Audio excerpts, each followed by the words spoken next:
Hi అండి. నమస్తే. నేను మీ Sonia. Welcome back to our channel smart Soni Shiva. ఈరోజు మన వీడియోలో ఈ చల్లటి వర్షాకాలానికి గొంతుకి ఎంతో హాయినిచ్చే ఒక అద్దిరిపోయి నాన్ వెజ్ కాంబినేషన్ చూపించబోతున్నాను. మీరు చికెన్ ఫ్రైని విడిగా తినుంటారో లేదా రసాన్ని విడిగా చేసుకొని తినుంటారు. కానీ ఈ రెండింటిని కలిపి పక్కా రెస్టారెంట్ స్టైల్లో పెప్పర్ చికెన్ రసాన్ని దానికి కాంబినేషన్గా పొడి పొడిలాడే బగారా రైస్ని ఎలా చేసుకోవాలో ఈ వీడియోలో చూసేద్దాం. అసలు ఈ వర్షాకాలంలో జలుబు కానీ దగ్గు కానీ ఉన్నప్పుడు ఈ వేడి వేడి చికెన్ రసం వేసుకొని ముద్ద కలుపుకొని తింటుంటే ఆ గొంతులో ఎప్పటి నుంచో ఉండిపోయిన కఫం మొత్తం రిలీఫ్ ఇచ్చేసి గొంతుకి ఎంత హాయిగా ఉంటుందో తెలుసా. నా మాట నమ్మట్లేదా? నిజమండి బాబు నేను చెప్పేది.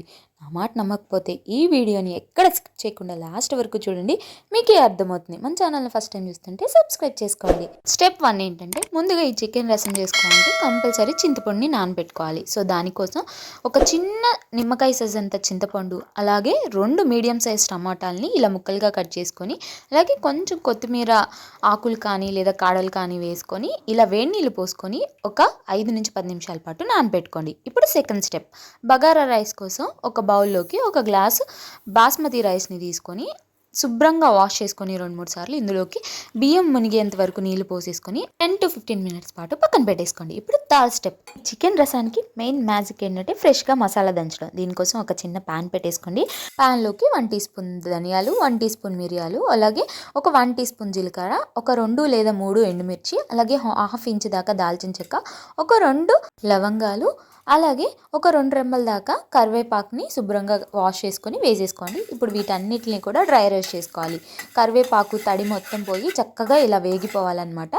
ఇప్పుడు ఇలా వేగిపోయిన తర్వాత స్టవ్ ఆఫ్ చేసేసుకొని పక్కకు దించేసుకొని చల్లారిపోయిన తర్వాత ఇలా మిక్సీ జార్లోకి వేసుకోండి. ఇప్పుడు ఇందులోకి ఒక 4 లేదా 5 వెల్లుల్లిపాయ రెబ్బలను కూడా వేసేసుకొని వీటిని కొంచెం కోర్సుగా మిక్సీ పట్టేసుకోండి. మీ దగ్గర రోలు ఉంటే రోట్లో దంచుకోండి, ఇంకా బాగుంటుంది. సో చూస్తున్నారు కదా, ఇలా కొంచెం కోర్సుగా మిక్సీ పట్టేసుకోవాలి. మరీ మెత్తగా కాదు, అలా అని మరీ బరకగా కాదు, నేను చూపిస్తున్న కన్సిస్టెన్సీలో మిక్సీ పట్టుకొని ఇప్పుడు ఈ స్పెషల్ మసాలాని పక్కన పెట్టేసుకొని ముందుగా మనం నానబెట్టుకున్నాం కదా చింతపండు టమాటాని, ఇప్పుడు దీన్ని చక్కగా రసాన్ని తీసుకోవాలి. ఇలా చేతితో చక్కగా కలుపుకుంటూ ఇలా చక్కగా మొత్తం రసం వచ్చేంత వరకు ఇలా రసాన్ని అయితే సపరేట్ చేసుకోవాలి. ఇలా చక్కగా వేడి నీళ్ళలో నానపెట్టాం కాబట్టి మనం త్వరగా నానిపోతాయి. టమాటాల్లోంచి గుజ్జు త్వరగా వచ్చేస్తుంది, చింతపండు గుజ్జు కూడా త్వరగా వచ్చేస్తుంది అనమాట. చింతపండు నాని ఇలా చక్కగా రసం మొత్తాన్ని తీసేసుకున్న తర్వాత ఇప్పుడు దీన్ని ఫిల్టర్ చేసుకోవాలి. మనం వడకట్టుకోవాలన్నమాట. అంటే టమాటా తొక్కులు చింతపండు తొక్కులు రాకుండా ఇలా నేను వీడియోలో చూపించిన విధంగా చేత్తో అయినా మీరు ఇలా స్ట్రెయిన్ చేసుకోవచ్చు. ఇలా విడిగా వచ్చిన తొక్క మొత్తాన్ని కూడా తీసేసుకోవచ్చు, లేదా మీ దగ్గర స్ట్రైనర్స్ ఉంటాయి కదా, స్ట్రైనర్లో వేసుకునే స్ట్రెయిన్ చేసుకోవచ్చు. ఇలా చేసుకుంటే ఏంటంటే మనకి అక్కడక్కడ టమాటా పీసెస్ అలాగే కొత్తిమీర పీసెస్ అనేవి కొంచెం తగులుతూ ఉంటాయి, అలా కూడా టేస్ట్ బాగుంటుంది.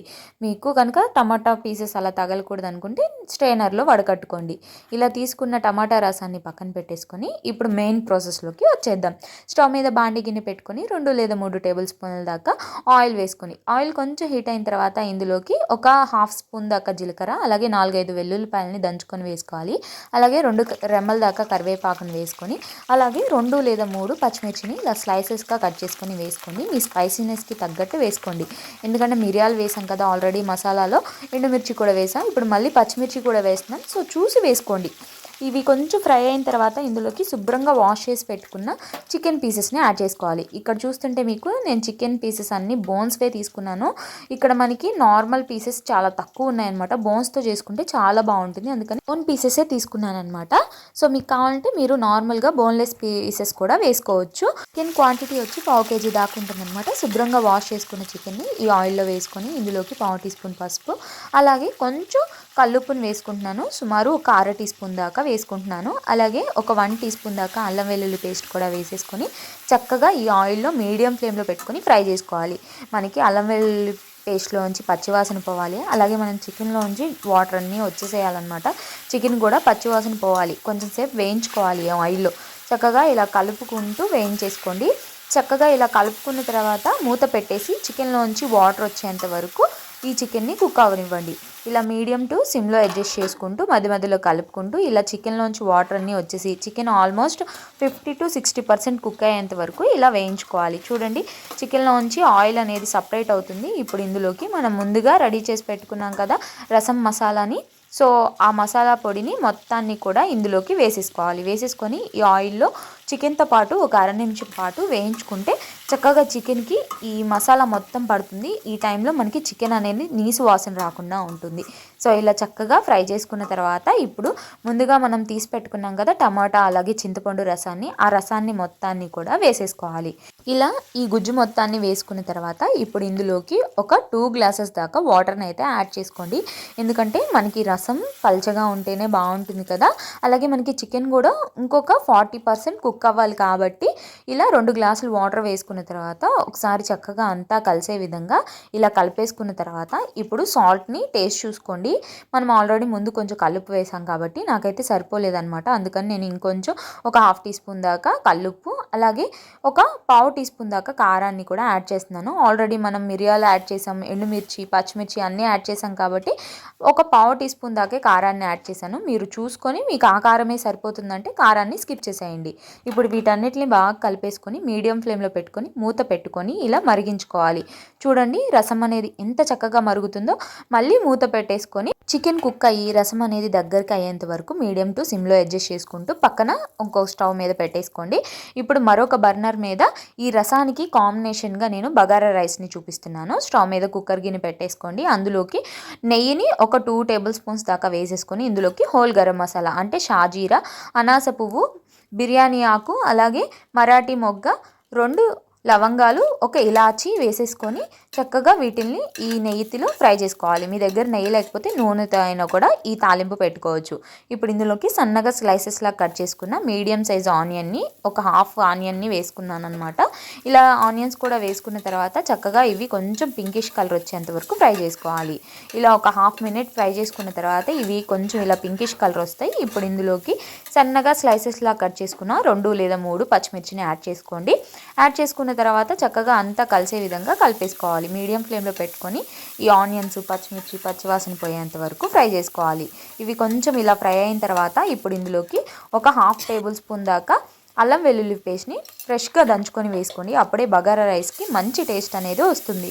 ఇలా చక్కగా అల్లం వెల్లుల్లి పేస్ట్ కూడా వేసుకున్న తర్వాత పచ్చివాసన పోయేంత వరకు సిమ్ టు మీడియం ఫ్లేమ్లో అడ్జస్ట్ చేసుకుంటూ చక్కగా ఇలా ఫ్రై చేసుకోవాలి. ఇలా ఫ్రై అయిపోవాలన్నమాట. చూస్తున్నారు కదా మీకు ఆనియన్స్ అనేవి కూడా చక్కగా ఇలా లైట్ గోల్డెన్ కలర్ రావాలి. అలాగే అల్లం వెల్లుల్లి పేస్ట్లోంచి పచ్చివాసన పోయిన తర్వాత ఇప్పుడు ఇందులోకి మనం 1 గ్లాస్ రైస్ తీసుకున్నాం కాబట్టి 1.5 గ్లాస్ దాకా వాటర్ని అయితే యాడ్ చేసుకోవాలి. అదే మీరు నార్మల్ రైస్ తీసుకుంటే 1 గ్లాస్ బియ్యానికి 2 గ్లాసుల దాకా వాటర్ని యాడ్ చేసుకోండి, సరిపోతుంది. ఇప్పుడు ఇందులోకి రుచికి సరిపడా ఉప్పు వేసుకోవాలి. నేనైతే ఒక 1 టీ స్పూన్ వేసాను.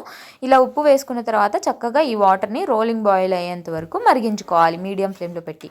ఇలా రోలింగ్ బాయిల్ అయ్యేటప్పుడు ముందుగా నానబెట్టుకున్న బాస్మతి రైస్ని వాటర్ అన్నీ వంపేసేసుకొని ఓన్లీ బియ్యం వరకే వేసేసుకోవాలి. ఇప్పుడు ఇందులో సన్నగా కట్ చేసుకున్న కొత్తిమీర, పుదీనాని కూడా యాడ్ చేసుకోండి.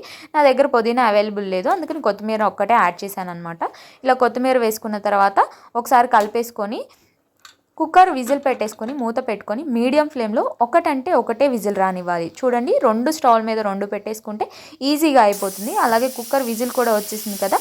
ఇప్పుడు వెంటనే స్టవ్ ఆఫ్ చేసుకొని ప్రెజర్ని నార్మల్గా పోనివ్వండి. మీరు ఎలాంటి గరిటె పెట్టి ప్రెజర్ పోపెట్టకుండా ఇది న్యాచురల్గా ప్రెజర్ పోయిన తర్వాత మాత్రమే ఓపెన్ చేసుకోవాలి. ఈలోపు మనం రసం చూడండి ఎంత చక్కగా మరిగిపోతుందో. చక్కగా మరిగిపోయి దగ్గరకు అయిపోయింది. నూనె కూడా మొత్తం పైకి తెలియదు కదా. చికెన్ కూడా ఆల్మోస్ట్ కుక్ అయిపోయింది అనమాట. ఒకటి చూద్దాము కుక్ అయిందో లేదో, మీకు కూడా చూపిస్తాను. చూడండి ఇలా ఒక చికెన్ పీస్ తీసుకొని మనం చక్కగా చేత్తో కానీ లేదా ఒక స్పూన్ సహాయంతో కానీ ఇలా ప్రెస్ చేస్తే చికెన్ చక్కగా మెత్తగా ఉడికిపోవాలి. చూడండి చికెన్ పీస్ అనేది ఎంత సాఫ్ట్గా ఉడికిపోయిందో. అసలు అలా పట్టుకుంటే మెత్తగా అయిపోతుంది కదా. ఇలా చక్కగా చికెన్ పీస్ ఉడికిపోయిన తర్వాత ఇందులోకి సన్నగా కట్ చేసుకున్న కొత్తిమీరని యాడ్ చేసుకొని ఒకసారి అంతా బాగా కలిసే విధంగా కలిపేసుకొని స్టవ్ ఆఫ్ చేసుకొని వేడిగా సర్వ్ చేసుకోవడమే. అంతేనండి, మన చికెన్ రసం అయితే సూపర్ ఎమ్మీగా రెడీ అయిపోయింది కదా. ఇప్పుడు ఇది వేడి బౌల్లోకి సర్వ్ చేసుకుందాం. సో ఇలా చికెన్ రసాన్ని చక్కగా వేడి బౌల్లోకి సర్వ్ చేసుకుని వేడి అన్నంలో కానీ లేదా మనం చేసుకున్న బగారా రైస్తో కానీ తింటే కాంబినేషన్ అద్దిరిపోతుంది. తప్పకుండా ఈ చికెన్ రసాన్ని మీరు కూడా ట్రై చేయండి. ఈ వర్షాకాలానికి ద బెస్ట్ రెసిపీ అనమాట ఇది. దీని కాంబినేషన్గా బగారా రైస్ కూడా చాలా బాగుంది. మీరు నార్మల్ రైస్తో అయినా చేసుకోవచ్చు. ఇప్పుడు మనం ముందుగా తయారు చేసుకున్న బగారా రైస్ని చూద్దాం. చూడండి ప్రెజర్ అంతా పోయింది.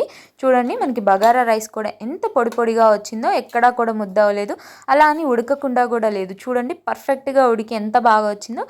చూసారు కదండి. ప్లేట్లోకి అలా వేడివేడి బగారా రైస్, పక్కన గిన్నెలో ఘాటైన చికెన్ రసం వడ్డించుకొని అన్నం మీద ఆ వేడి వేడి రసం పోసుకొని తింటుంటే ఉంటుంది ఆ రుచి మాటల్లో చెప్పలేం. నెక్స్ట్ లెవెల్ అంతే. నేనైతే తిని చూశాను, టేస్ట్ నిజంగా సూపర్ వచ్చింది. ఈ వర్షాకాలానికి ఇదొక బెస్ట్ అండ్ పర్ఫెక్ట్ రెసిపీ. మీరు కూడా మీ ఇంట్లో తప్పకుండా ట్రై చేయండి. తిన్నాక మీరే వచ్చి నాకు కామెంట్ చేస్తారు, అబ్బా సూపర్ ఉంది సోనియా అంటారు. ఇంకా ఏంటి చూస్తున్నారు, వెళ్ళండి, వెళ్ళి ఈ సండే ట్రై చేయండి. ట్రై చేసి ఎలా వచ్చిందో త్వరగా నాకు కామెంట్ చేసేయండి. అలాగే ఈ వీడియో నచ్చిందనే అనుకుంటున్నాను. వీడియో నచ్చితే వీడియోని లైక్ చేయండి, మీ ఫ్రెండ్స్ అండ్ ఫ్యామిలీ రిలేటివ్స్కి షేర్ చేయండి. ఇంకా ఇలాంటి ఎన్నో సూపర్ రెసిపీస్ కోసం ఈ స్మార్ట్ సోనీ శివ ఛానల్ని తప్పకుండా సబ్స్క్రైబ్ చేసుకోండి. అలాగే నేను ఈ వీడియోలో వాడిన ప్రీతి జోడియాక్ మిక్సీని లింక్ కూడా డిస్క్రిప్షన్లో ఇస్తాను, ఒకసారి చెక్ చేసేయండి. ఈ వీడియో అయితే ఇంతే. మరొక మంచి వీడియోతో మళ్ళీ మీ ముందుకు వచ్చేస్తాను. అంతవరకు సెలవు. బాయ్ బంగారు కొండలు.